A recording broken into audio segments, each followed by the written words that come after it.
আমরা আদালতে বলেছি নিরস্ত্র প্রতিবাদকারীদের উপরে গুলি চলতে পারে না, যেটিকে ইংরেজিতে লাইভ রাউন্ড বলা হয়, সেটি করার কোনো সুযোগ নেই।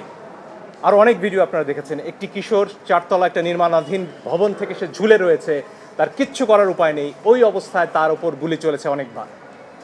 আপনারা দেখেছেন রিয়া গোপ তার বাবার কোলে গুলিবিদ্ধ হয়েছে, আরেক শিশু সে তার চোখ দিয়ে গুলি ঢুকেছে, মাথার পেছন দিক দিয়ে বেরিয়ে গেছে। জিজ্ঞেস করুন সে কোথায় ছিল, তার বাসায় ঘরের ভেতর জানালা দিয়ে বাইরে তাকিয়েছিল, এই তার অপরাধ।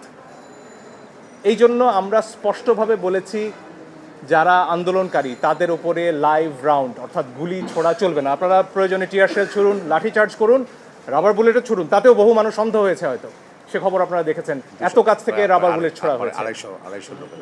ফলে এই বিষয়গুলো সামনে আসতে হবে। আমার নিজের অভিজ্ঞতা আমি বলতে পারি, আমি ধানমন্ডিতে যখন হাঁটছিলাম আমার দিকে 2 রাউন্ড গুলি করা হয়েছে।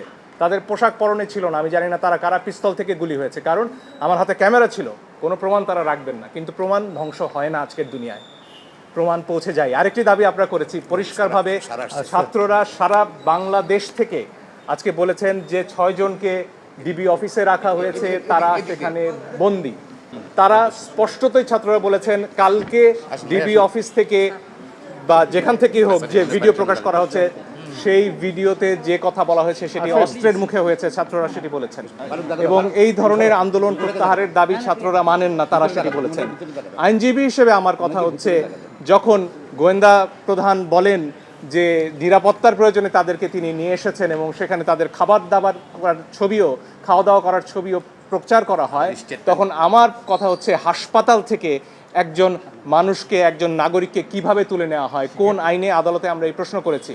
আপনারা নাইমের ক্ষতবিক্ষত শরীর দেখেছেন, তার গায়ে পিটিয়ে কি অবস্থা করা হয়েছে পত্রিকায় এসেছে।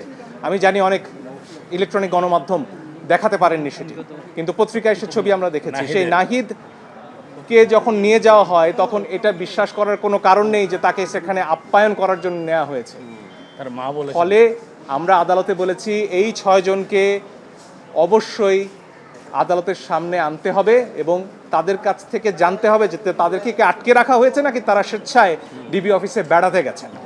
এই প্রশ্নের উত্তর আমরা সবাই চাই। ফলে এই দুটি প্রশ্ন আমরা আদালতের সামনে রেখেছি।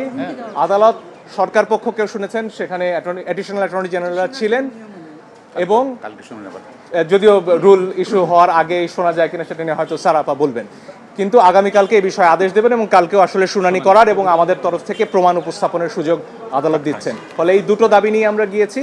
এই 6 জনকে আদালতে উপস্থাপন করে তাদের কাছ থেকে জানতে হবে যে তারা স্বেচ্ছায় সেখানে